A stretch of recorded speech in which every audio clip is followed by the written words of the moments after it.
Yeah, there's a lot of paperwork to take care of when a new employee joins your team, but prioritize connection over documentation, and you'll make sure that employee wants to stay on your team. Hey leader, David Burkus here, organizational psychologist and author of 4 best-selling books on helping leaders and teams do their best work ever. And that includes helping new members of the team join a team that'll help them do their best work ever. Yeah, we're talking about onboarding. Onboarding has become kind of a sterile term, right? It developed in the world of HR, and then it became very systematized and regimented. And I get it. There's a lot of documentation. There's trainings and all sorts of contracts and things to sign. I get it. There's a lot of stuff to cover in those opening weeks. But as we see from the research, it's the teams and the companies that prioritize connection over documentation that create teams and whole organizations that people don't want to leave. How an employee feels on that first day and first week of working for you has a massive effect on how long they feel they want to stick around. And in this episode, we're going to talk about 6 tactics you can use to make new employees feel welcome. The first tactic to make new employees feel welcome is a teaser email. This happens before their first day. You've been interviewing, you've been trading back and forth, usually on their non-work from their last job email address. You have it. You have their contact information.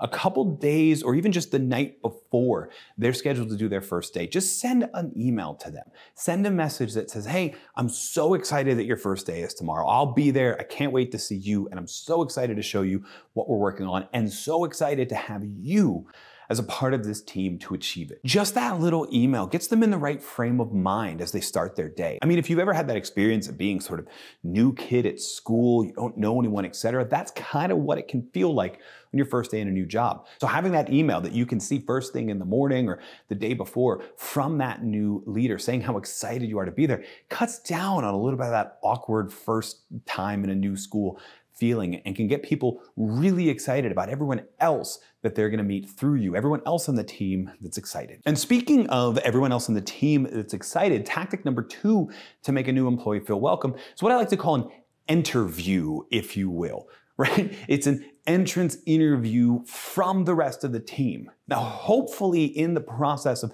choosing whom to hire, you involved other members of your team in that process. If you didn't, there is still that person's resume and that person's background info. There's still an ability to have everybody on the team do some research, check them out, and share with them on that very first day something about them that they're excited about. Now, this can be anything. This can be their past knowledge, skills, and abilities. If you find out any sort of personal information, like maybe like the same sports team or you grew up in the same area, doesn't matter. What matters is that on that first day, in usually the first hour or two when they're meeting the whole team, the team is ready with information they know about that new person that says what they're so excited to connect about. Yes, it's the day of version of your day before email, but it's done through the whole team. And it's almost overwhelming the level of welcome that people feel. Imagine starting that first day of school, going to that first lunch, and there's a table full of people that want to hang out and eat with you. That's what an interview feels like. The third tactic to make a new employee feel welcome at work is give them a win right away. Give them a task. No, not reviewing the mandatory trainings and signing off on the whatever, but a real task that adds value to the team that they can accomplish right away.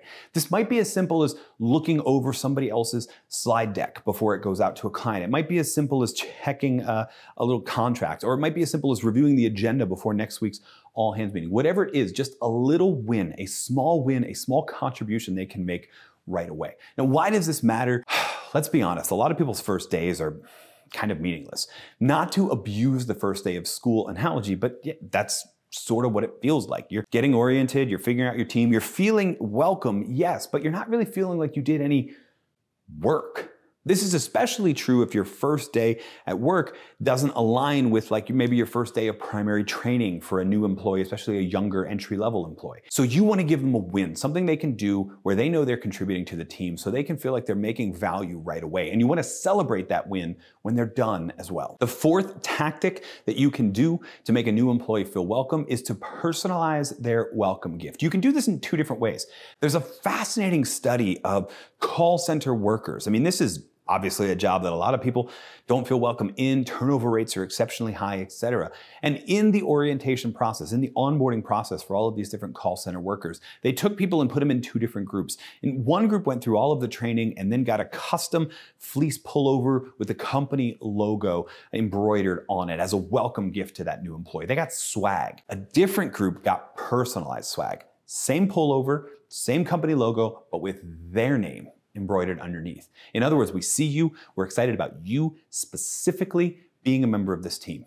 You wouldn't think that had as massive effect on turnover as it had, but it did. People who got that personalized welcome were dramatically less likely to leave the organization in the first few months. Now, you could do the exact same thing. You could customize the swag. You can get them a personalized gift, but try this trick as well, especially if you can't figure out how to custom embroider a piece of company swag. Go out and buy something from what I like to call the $20 trick. I learned this from a friend of mine who runs several different companies and has an amazing culture in all of them. During the interview process, he likes to ask people, what's something that costs less than $20 that you like to use to treat yourself? Just a random kind of warm up question, but he's taking notes and he's paying attention to what their answer is. And guess what? On their first day, if they're the one that's selected to join the company, on their first day, guess what's waiting for them? Yep. He sprung for the $20 and he got that personalized, this is what you use to splurge for yourself, so I went ahead and got it for you. Talk about a way to help people feel seen, noticed, and welcomed. The fifth tactic to make a new employee feel welcome is the farewell check-in. Make sure you grab that person before they leave for the day, or that you circle up for a phone call or a Zoom call if they're a remote employee, that on that very first day, they end their day with a check-in from you. Presumably they're starting their day with you, or even the day before their day with you with your welcome messages, and then the team-wide welcome messages at the beginning of the day, and then the win. But make sure that the last person they talk to is you. How did it go? How can we help? Who do you still feel like you want to get to know a bit more? These are all great questions to just check in with them. And then of course, reiterate how excited you are to have them join the team for the long term. Ideally, pick something that happened that day and reflect on how excited you are that it happened, how much of a positive it was, and how it speaks to the contribution this person is making, and then say farewell. Even better if you can do this earlier in the day and then tell them, hey, enjoy the rest of your day. You've got family and friends at home that I'm sure are excited to see how this went.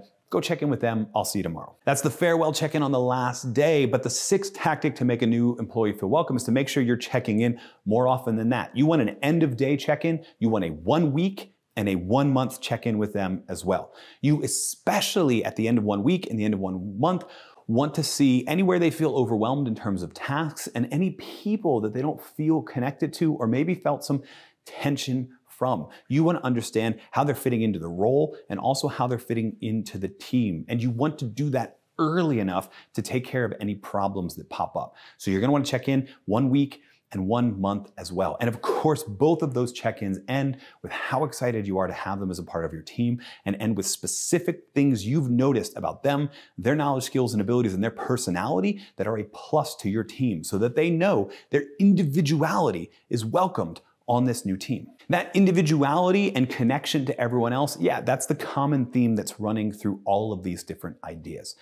We know that people want to do work that matters and want to work for leaders who tell them they matter. And one of the most powerful things you can do when you're onboarding a new employee is make sure they feel seen and that they feel like they matter. They want to know they're making a positive contribution to the team and that the team is excited to make bigger connections to them as we continue to work together. In doing this, you're not only going to reduce turnover on your team, make people want to stick around more, you're going to get the team better connected to each other, and that's going to have a spillover effect in the way that they collaborate and in the quality of work that they produce. Prioritizing connection over documentation isn't just about onboarding and making sure that goes smoothly.